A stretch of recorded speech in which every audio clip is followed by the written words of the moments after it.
હરિઓમ. હરિઓમ. પધારો પધારો અંબિકાબેન. કુશળ છે ને? જી. બેસ બેસ બેસ. આ છોકરીની કુંડળી મેં જોઈ છે.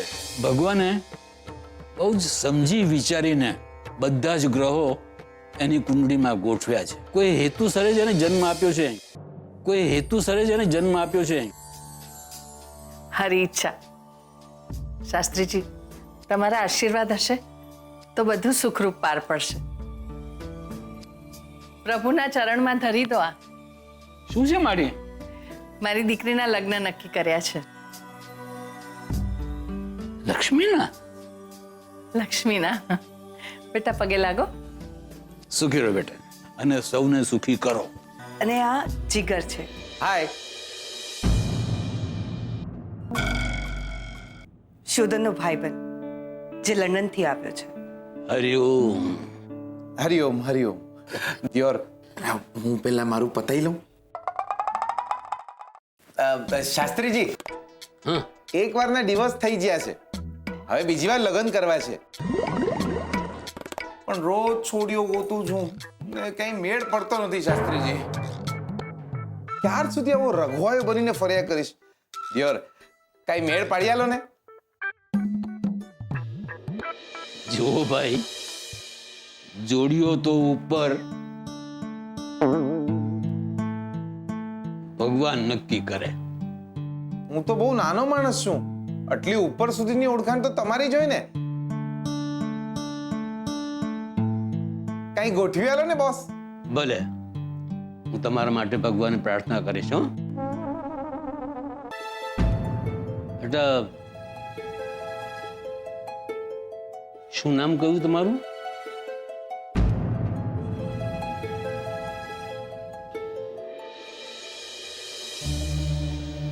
जी स्वीटू. સ્વીટુ.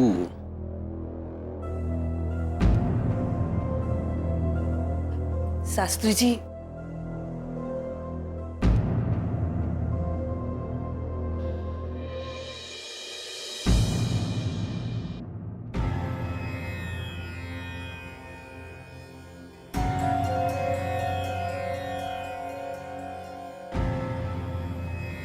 હું છું આ છોકરી સામે, અને મને કાળના પ્રવાહમાં શોધન કેમ દેખાઈ રહ્યો છે? માત્ર માત્ર આટલો સંકેત કેમ મળી રહ્યો છે મને?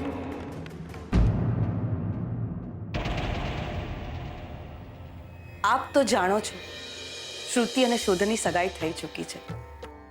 ખાસ તો અમે એટલા માટે આવ્યા છે કે તમે એના લગ્ન વિશે આશીર્વાદ આપો તો અમે આગળ વિચારીએ.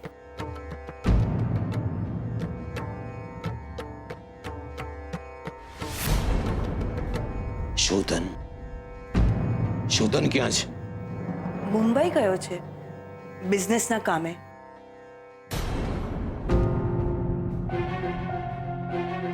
શું વાત છે શાસ્ત્રીજી? અંબિકાબેન, મેં તમને પહેલા જ કહ્યું હતું કે કોક એવી વ્યક્તિ છે જેના કારણે શોધન સલામત છે.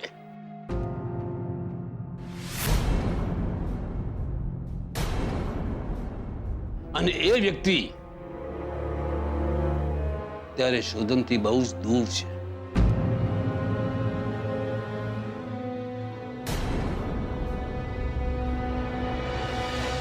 તો શક્ય છે કે શોધનને માથે આફત હોય.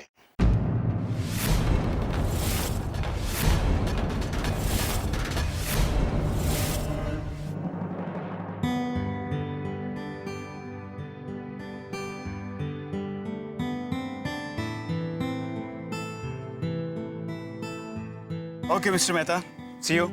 ખરેખર તમને મળીને બહુ જ સરળ લાગ્યું, અને આઈ એમ શ્યોર હવે સાથે કામ કરવાની પણ મજા આવશે. ચોક્કસપણે મને પણ મજા આવશે. ચલો તમને હોટેલે ડ્રોપ કરી દઉં. અરે નહીં નહીં, એની શું જરૂર છે?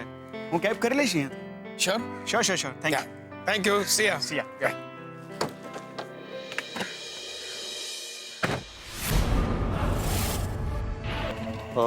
રાજુ, અહીં આવ. હાલે પૈસા અને તું જમીન આવ, અને ગાડીની ચાવી મને આપ. મારીશ તો નહીં હું તને શોધન, પણ તને એ લાયક પણ નહીં છોડું કે તું આરામથી બિઝનેસ કરી શકે.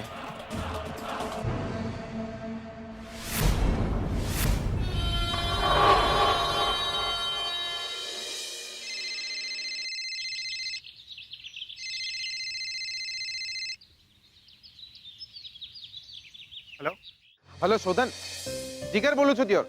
કેમ છે તું? Are you alright? હા હા, હું મુંબઈમાં છું. કેમ? એટલે આ માસીને તારી બહુ ચિંતા થાય છે, એટલે ઉપર એમની સાથે વાત કર.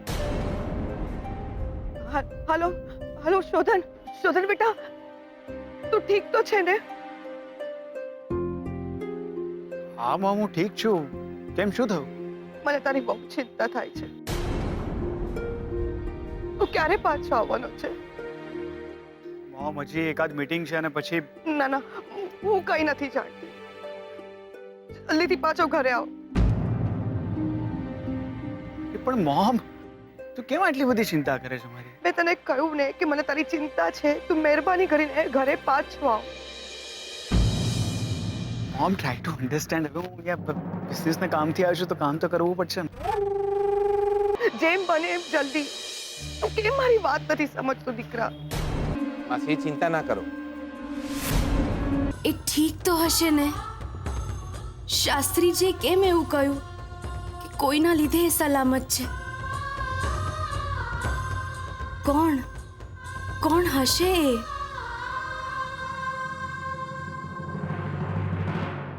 લાયા બાકી આપણે તો જોરદાર છાશ. અહીંયા બાજુમાં એક માસી છાશ બનાવી રહ્યા હતા. મેં માસીને કહ્યું, માસી બારગામથી આયા છે, બહુ ગરમી છે, છાશ નહીં પીવડાવો દિયોર? 3 ગ્લાસ લઈને આવ્યો. લ્યો, પીઓ પીઓ પીઓ. ના. અરે પીઓ નહીં દિયોર, મામાનો ગુસ્સો છાશ પર ના કાઢાય. હું તો કહું છું, આવા સગાવાળા હોય એના કરતા અનાથ હોય એ જ સારું. હા, પીઓ ને છાશ પીઓ. લાઈફમાં લેવા દેવા વિનાની ઘણી લડાઈઓ લડવાની આવે છે. છાશ પીવાથી તાકાત આવે છે. અરે પીઓ ને દિયોર. લો લો લો, મજા આવી જશે જોરદાર. આહા.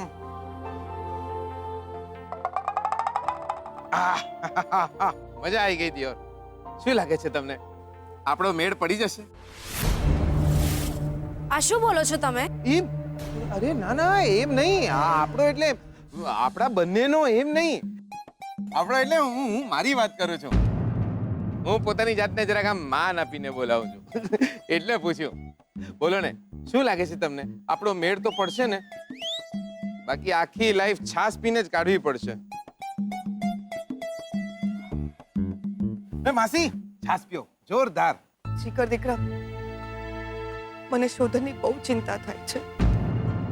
માસી, શું કામ ચિંતા કરો છો? શાસ્ત્રી સાહેબે કહ્યું ને, કોઈ છે જેના કારણે શોધન ઇઝ સેફ. દિયોર, હું તો કહું છું, આ શોધનિયાને શ્રુતિને બદલે છે ને એ વ્યક્તિ જોડે જ પરણાવી દઈએ જેની જોડે સેફ છે. શોધનિયો લાઈફ ટાઈમ સલામત. દિયોર, પીઓ પીઓ. અરે માસી પીઓ ને ચા, જોરદાર. માસીએ બનાવેલી ચા. માસી પીઓ પીઓ.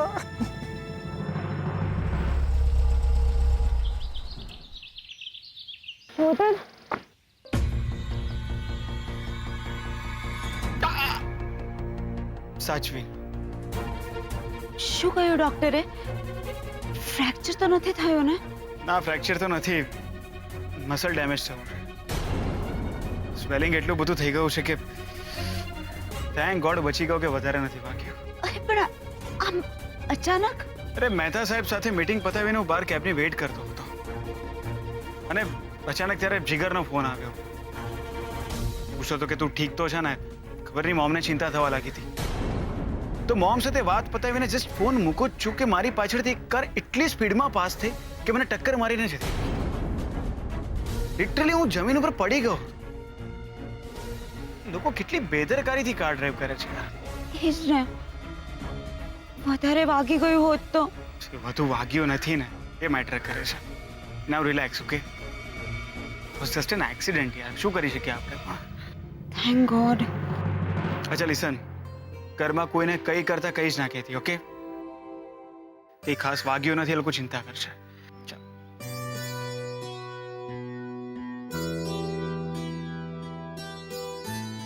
મિનિટ, શું કહ્યું તે હમણાં?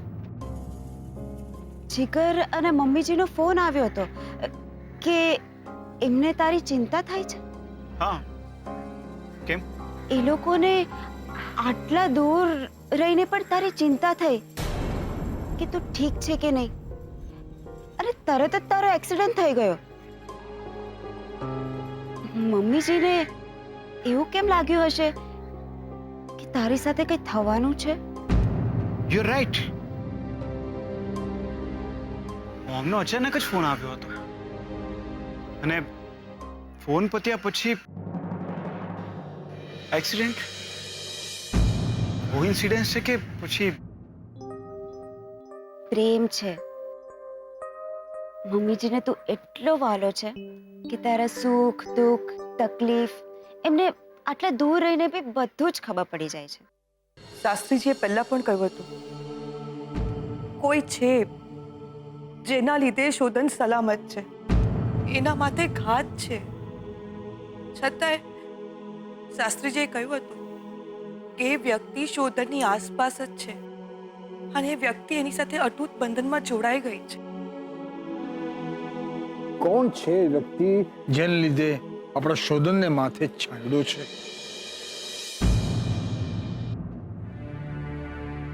એ શ્રુતિ તો નથી જ. અને આજે પણ શાસ્ત્રીજીએ કહ્યું કે એ વ્યક્તિ શોધનની આસપાસ નથી, એટલે શોધનના માથે ખતરો છે. મને લાગે છે કે આપણે શોધનના લગ્ન માટે ઉતાવળા થવું જોઈએ. હા પપ્પાજી, હું પણ એ જ વિચારતી હતી. શ્રુતિના નસીબ શોધન સાથે જોડાશે તો એ શુભ જ હશે. જો અંબિકા બહુ સગાઈ તો થઈ જ ગઈ છે, પણ મને લાગે છે કે આપણે જલ્દી લગ્ન લેવડાવી લેવા જોઈએ. કરેક્ટ બોલ્યા દિયોર તમે. હું પણ એ જ વિચારું છું. હું લંડન જાઉં ને એ પહેલા આપણે છે ને શોધનને ઘોડે ચડાવી દઈએ.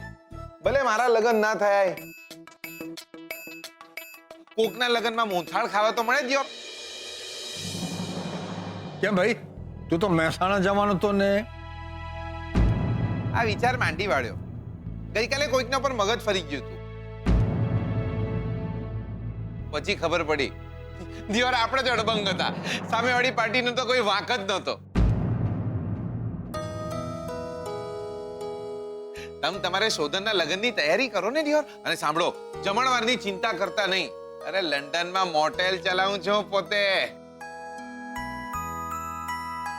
હા પપ્પાજી, તમે કાલે જ કૈલાશભાઈને પૂછો, અને જો એ લોકો હા પાડે તો જેમ બને એમ જલ્દી આપણે લગ્ન લેવડાવી લઈએ. હા અંબિકા બહુ. બેનબા, હું તારે ક્યાંય નથી જવાનું. સાંભળ્યું નહીં? ઘરમાં પ્રસંગ આવી રહ્યો છે. શ્રુતિબેન મુંબઈથી પાછા આવી જશે પછી પછી શું? ક્યાંય જવાનું નથી તારે. લગ્નની બધી જ જવાબદારી તારે અને જીગલાએ સાથે મળીને ઉપાડી લેવાની છે, સમજી?